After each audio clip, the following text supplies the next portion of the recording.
আমরা সংখ্যাগরিষ্ঠ এই দেশে, তাও আমরা একটাও হিন্দু রাষ্ট্র পেলাম না। আর যারা সংখ্যালঘু তারা দুটো মুসলিম রাষ্ট্র পেল, আবার এখানেও তারা অধিকার পেল। তাহলে আমরা কি বোকা? আজকে সেই জন্যই আজকে এই ডাইরেক্ট অ্যাকশন ডে পালন করতে এসেছি।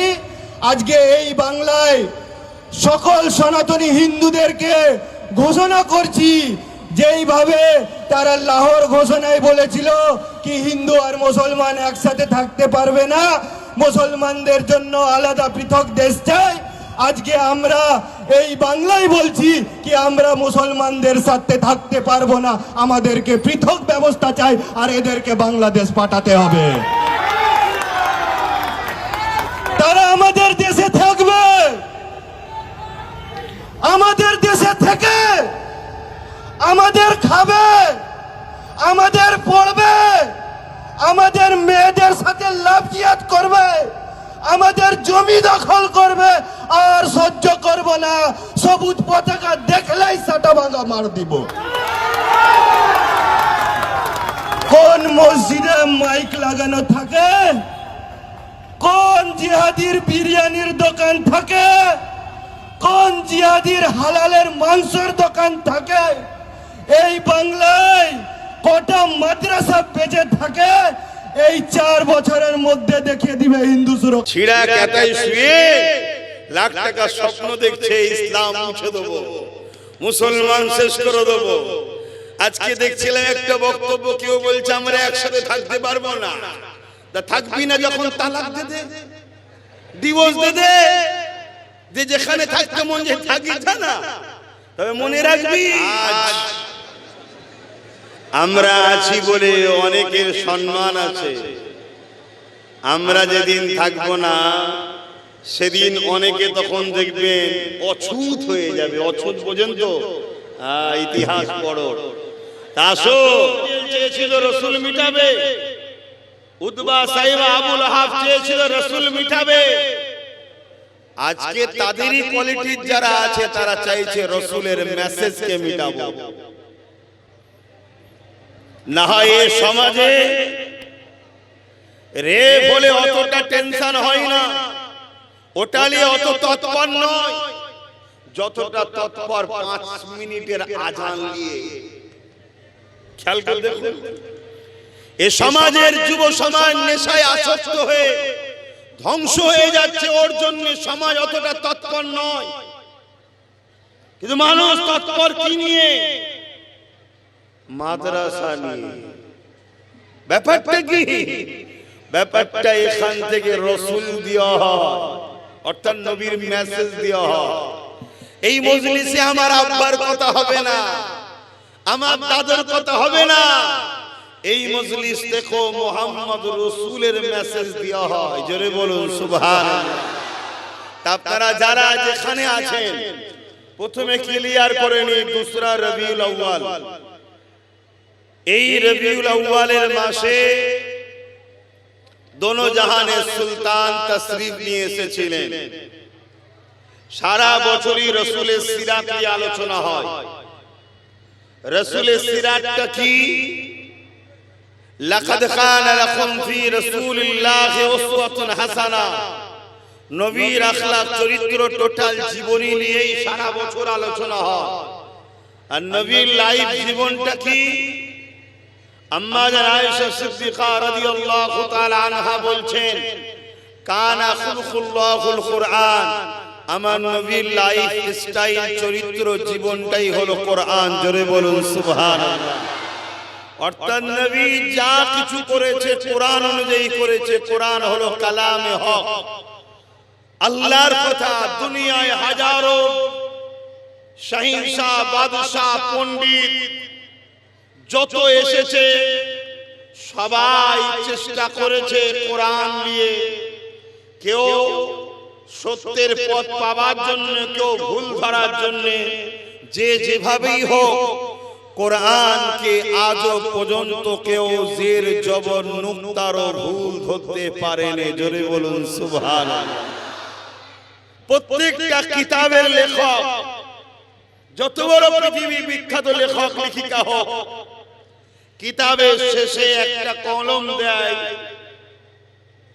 কারো নজরে যদি ভুল ধরা পড়ে দয়া করে জানাবেন, নতুন সংস্কারের সময় সংস্কার করে বার করা হবে। কিন্তু কোরআন এমন একটা কিতাব, পৃষ্ঠা পরে উল্টাবে, প্রথম উপরে লেখা আছে জালিকাল কিতাব লা রাইবা ফি। दुनिया में जितने आदमी था है रहेगा और आने वाला है, क़यामत तक सबको कुरान ने चैलेंज दिया, जालिकल किताब ला रैब फी। एक ऐसी किताब है जिसमें भूल गलत तो बहुत दूर की बात है, इस कुरान में कोई शक नहीं, कोनो सन्देह नहीं। जोरे बोलुन सुबहानाल्लाह। সেই কোরআনের চ্যালেঞ্জ নিয়েছে আমেরিকা, সেই কোরআনের চ্যালেঞ্জ পৃথিবীর বড় বড় শিক্ষিত পণ্ডিতরা নিয়েছে। কেউ 20 বছর, কেউ 30 বছর ধরে রিসার্চ করছে একটা ভুল বার করব, তাহলে কোরআনের এই কথাটাকে মিথ্যা প্রমাণ করে দেব যে এর মধ্যে ভুল আছে। কিন্তু কারো 30 বছর, কারো 20 বছর, কারো 40 বছর রিসার্চের পর তারাই বলতে বাধ্য হয়েছে যে আমার 30 বছরের অভিজ্ঞতার রিসার্চে একটা ভুল পেয়েছি, সেটা হলো কোরআনের নয় আমার, আমি কোরআন না মেনে আছি, এটাই ভুল। তাই সাক্ষী দিচ্ছি আজ থেকে কোরআন মেনে নিলাম। জোরে বলুন সুবহান, আরো জোরে বলুন সুবহানাল্লাহ। আজও কত সহিংসা রয়েছে, কত বাদশা আছে, কত পণ্ডিত আছে, কত বড় বড় সব শিক্ষিত রয়েছে। আসো, ক্ষমতা তো তোমাদের হাতে, কোরআনের মোকাবেলায় আসো, চ্যালেঞ্জে আসো। কোরআনের কোনো ভুল থাকে তো দেখাও, কোরআনের একটা ওয়ার্ড দেখাও যেটা সমাজের বিরুদ্ধে, মানবতার বিরুদ্ধে, সভ্যতার বিরুদ্ধে, ইনসাফের বিরুদ্ধে, ইনসানিয়তের বিরুদ্ধে, মনুষ্যত্বের বিরুদ্ধে। একটা ওয়ার্ড দেখাও, না পাবে না। কোরআন তো মানুষকে মানুষ বানাতে এসেছে। জোরে বলুন সুবহানাল্লাহ। দুটো হাত, দুটো পা, দুটো চোখ, খাওয়া শোয়া ঘুমাবার নাম মানুষ নয়।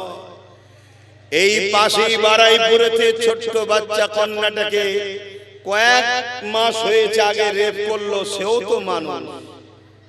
সেই মানুষটাকে মানুষ বানাতে এসেছে, তো প্রকৃত মানুষ বানাতে এসেছে কোরআন। তাই কোরআন যেখানে চলছে 1450-1500 বছর হয়ে গেল, সেই মদিনার বুকে রেপ তো দূরের কথা, সেখানে একটা নারীকে আজও ইফতিজিং করা হয়নি। কেন? সেখানে কোরআনের রাজ চলছে। জোরে বলুন সুবহান, আরো জোরে বলুন সুবহানাল্লাহ। এজন্য কোরআনের বিরুদ্ধে দুনিয়া সমস্ত রেপিস্টরা বিরোধী করে। কোরআনের বিরোধী তারা, দুনিয়ায় যত জালিম আছে তারা। কোরআনের বিরোধী তারা, দুনিয়ায় যত অশিক্ষিত মূর্খ আছে তারা। কোরআনের বিরোধী তারা, দুনিয়ায় যত খুনি মানবী পশু আছে তারা। নচেত কোরআনের বিরোধী কেউ করবে না। কেন? কোরআন তো আপনাকে ইনসান, ইনসানিয়ত, মানবতা, সভ্যতা, সাম্য, ঐক্য, ভ্রাতৃত্ব, ভালোবাসা শিক্ষা দিতে এসেছে। কোরআন কি বলছে? আপনি যদি একটা মানুষকে বিপদ থেকে উদ্ধার করেন বা বাঁচাবার ওসিলা হন, মাধ্যম হন, আপনি পুরো মানুষ্য জাতিকে বাঁচালেন। বলুন সুবহানাল্লাহ। আপনি যদি একটা ক্ষুধার্তকে খানা খাওয়ান, পুরো মানুষ্য জাতিকে খানা খাওয়াবার নেকি সওয়াব পাবেন। বলুন সুবহানাল্লাহ। আপনি যদি একটা নির্দোষ মানুষের উপরে জুলুম করেন, পুরো মানুষ্য জাতির উপরে জুলুম করলেন। এটাই তো কোরআনের মেসেজ। কোরআন তো মানব বন্ধন শিখিয়েছে। তা সেই কোরআনটার প্র্যাকটিক্যালটা হলো মুহাম্মাদুর রাসূলুল্লাহ। জোরে বলুন সুবহানাল্লাহ। আসো, বসি, আলোচনা হোক আমার নবীর সিরাত নিয়ে, আমার নবীর মিলাদ নিয়ে, আমার নবীর লাইফ স্টাইল নিয়ে। যে আমার নবীর জীবনে দেখো এমন কোন কাজ আছে যেটা সভ্যতার বিরুদ্ধে, মানবতার বিরুদ্ধে, ইনসাফের বিরুদ্ধে, ইনসানিয়াতের বিরুদ্ধে। কোন এমন একটা কাজ দেখাও যেটা ভুল। কথা বুঝছেন তো নাকি? আর আপনাদেরকেও আজ মেসেজ দিচ্ছি, সম্মান যদি পেতে চান মোহাম্মদ রসুলের গোলাম হন, ইজ্জত যদি পেতে চান মোহাম্মদ রসুলের গোলাম হন, সমস্ত ক্ষেত্রে বিজয় যদি লাভ করতে চান মোহাম্মদ রসুলের গোলাম হন। জোরে বলুন সুবহানাল্লাহ। সংসার জীবন, কারবার জীবন, অর্থনৈতিক জীবন, রাষ্ট্র জীবন, রাজনীতির জীবন, পরিবার নীতির জীবন, প্রতিবেশী নীতির জীবন, সব জায়গাতে যদি নিরাপত্তা শান্তি পেতে চান, দিলের মধ্যে কথাকে গেঁথে নেন, মোহাম্মদ রসুলের গোলাম হন। ওই ঝান্ডা নিয়ে স্লোগান দেওয়া গোলাম নয়, মোহাম্মদ রসুলকে আপনার লাইফে নিয়ে আসুন। আপনার জীবনের প্রতিটা নকশা কদমে হুজুরকে ফলো করুন। আমাদের কোনো আইডল নাই, আমাদের কোনো পথ প্রদর্শক কাউকে আমরা ফলো করি না। আমরা উলামা হোক, মুফতি হোক, পীর হোক, বক্তা হোক, আলেম হোক, তাদেরকে সম্মান করি, মর্যাদা দিই, আদব করি, ভালোবাসি। কারণ কি? তারা আমাদেরকে মোহাম্মদ রসুলের মেসেজ দেয়, তা অন্য কোনো কারণ নয়। যে আলেম, যে মুফতি, যে পীর, পীরজাদা মোহাম্মদ রসুলের মেসেজ দেয় না, আমাদেরকে মোহাম্মদ রসুলের সঙ্গে জুড়তে চাই না, তাদেরকে তো পায়ের জুতো ধুলোর থেকেও নিকৃষ্ট মনে করি। আর যারা আমার রাসূলুল্লাহর সঙ্গে আমাদেরকে জুড়তে চায়, তাদেরকে তো মাথার পাগড়ি বাঁধিয়ে তাজ বানিয়ে নিয়ে ঘুরবো আমরা, ঠিক না বেঠি? কারণ এরাই তো রসুলের ওয়ারিস। আল উলামা ওয়ারাসাতুল আম্বিয়া, নবীর ওয়ারিস কারা? যারা সামনে ওয়ালাকে পেলেই বলে আমার নবী এই, আমার নবী ওই, আমার নবীর মাকামে শান এই, মর্তবা এই, রুতবা এই, আমার নবীকে ভালোবাসো, আমার নবীকে অনুসরণ করো, আমার নবীর সঙ্গে জুড়ে যাও, আমার নবীকে পিয়ার করো। দুনিয়ায় প্রত্যেকটা দলের লোক এসে তাদের চোর, বদমাই, খুনি, দারিন্দা নেতাগুলোর প্রচার হয়। তাই আমাদের উচিত প্রত্যেকটা নবিয়ানা মেম্বার থেকে শুধু মোহাম্মদ রসুল, মোহাম্মদ রসুল, মোহাম্মদ রসুলের কথা হবে। জোরে বলুন সুবহানাল্লাহ, আরো জোরে বলুন সুবহানাল্লাহ।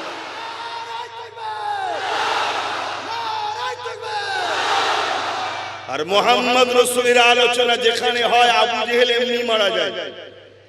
মোহাম্মদ রসুলের আলোচনা যেখানে হবে, উতবা, সাইবা, আবু লাহাবের মতো চিটিংবাজ এমনি ধরা পড়ে যাবে। কারণ মোহাম্মদ রসুল বলেছেন, জালিম শাসকের বিরুদ্ধে হক কথা বলা এটাও একটা বড় জিহাদ। জোরে বলুন সুবহানাল্লাহ।